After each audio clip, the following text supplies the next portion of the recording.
সিলেটে জুলাই পদযাত্রা শেষে ঢাকা ফিরছেন জাতীয় নাগরিক পার্টি এনসিপির নেতারা। বেলা 11টায় সিলেট সার্কিট হাউস থেকে ঢাকার উদ্দেশ্যে রওনা হন তারা। এর আগে শুক্রবার রাতে ঢাকা ফেরার পথে জৈন্তাপুর উপজেলার গাড়িবহরে হামলার অভিযোগ এনে সংবাদ সম্মেলন করেন দলটির মুখ্য সংগঠক নাসিরউদ্দিন পাটোয়ারি। নিজের ভেরিফাইড ফেসবুক পেজে দেওয়া এক স্ট্যাটাসে নাসিরউদ্দিন পাটোয়ারি উল্লেখ করেন, জৈন্তাপুরে জুলাই পদযাত্রা শেষে ফেরার পথে তার গাড়িবহরে হামলা চালানো হয়।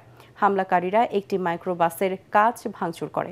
ভাঙা কাঁচে নাসিরউদ্দিন পাটোয়ারি ও তার সঙ্গে থাকা আরও একজন আহত হন। তবে হামলার অভিযোগ নাকচ করে জৈন্তাপুর থানার ভারপ্রাপ্ত কর্মকর্তা মাহবুবুল আলম মোল্লা বলেন, হামলার অভিযোগ সম্পূর্ণ ভিত্তিহীন।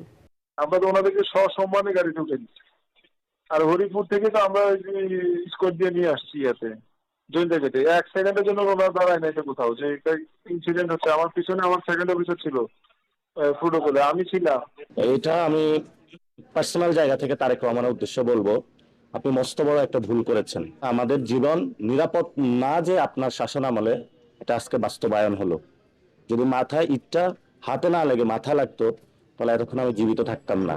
অন্ধকার থেকে এই ইটটা মারা হয়, যে কোনো অ্যাঙ্গেল থেকে ইটটা এমন ভাবে মানে তীক্ষ্ণ তির্যক ভাবে আসে, ট্রায়াঙ্গুলার হয়ে যে কোনো জায়গা থেকে একটা মানুষের মাথায় যদি ওইটুকু স্পিডে এসে লাগে, তার মানে একটা মানে হতাহত হয়ে যাবে।